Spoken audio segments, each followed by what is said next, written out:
So eto na nga po, Catherine Bernardo at Daniel Padilla spotted na muling nagkita. Nagkabalikan na nga ba? And bago natin yan ipagpatuloy kaibigan, huwag niyo po muna kakalimutan na i-like at i-subscribe ang ating channel. Maraming salamat po. Well mga kaibigan, tila nagkakagulo ngayon ng mga netizens at mga fans nga po ng Katniel dahil nga po spotted sa ilang mga larawan na muling magkasama at nakikita nga daw po ng palihim etong si Catherine Bernardo at si Daniel Padilla. Well mga kaibigan, kung titignan nyo, 11 years ba naman sila na magkasintahan mga kaibigan, at hindi naman yun basta-basta mawawala no, yung kanilang pagmamahalan. Alam naman natin ang punot dulo ng kanilang hiwalayan nung mga nakaraan at ang daming issue po talagang naglalabasan. Marami nagsasabi na si Daniel Padilla nga daw po ang may problema at ilang beses na nga po siyang pinagbigyan itong si Catherine Bernardo.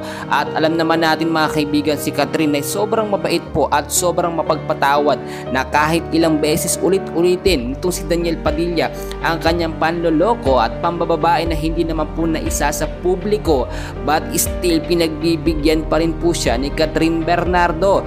Well, napuno na nga po si Catherine at nakipaghiwalay, at eto na naman, hindi rin po kasi maiiwasan no, sa mga shows at mga interviews na sila ay magkasama at magkausap. So nagkaroon ng development at nagkaroon ng ugnayan, at meron din mga updates na lumabas na eto nga pong si Daniel Padilla ay humingi na rin po ng tawad at pasensya kay Catherine Bernardo sa kanyang mga nagawang panloloko. Well, alam naman natin na imposible na dapat patawarin pa ni Catherine ito si Daniel, pero nakita nyo naman may mga updates na sila ay lumalabas.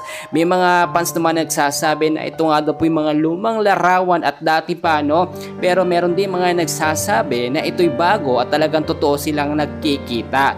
Alam natin mga kaibigan, hindi agad-agad mapapalitan sa puso nga po ni Catherine Bernardo etong si Daniel Padilla mga kaibigan, pero syempre dapat mag-isip-isip muna itong si Catherine, dapat wag na niya bigyan ng chance yung ganitong klase mga tao na manloloko. Pero syempre alam naman natin kung saan magiging masaya itong si Catherine, mag-go na lang siya mga kaibigan. Pero ayon din sa ilang mga update na si Daniel Padilla ay may panibago na nga daw pong girlfriend mga kaibigan, which is alam naman natin na babaero talaga ito. So yun lang mga update natin for today, and please huwag nyo kalimutan na i-like at i-subscribe ang ating channel. Maraming salamat po.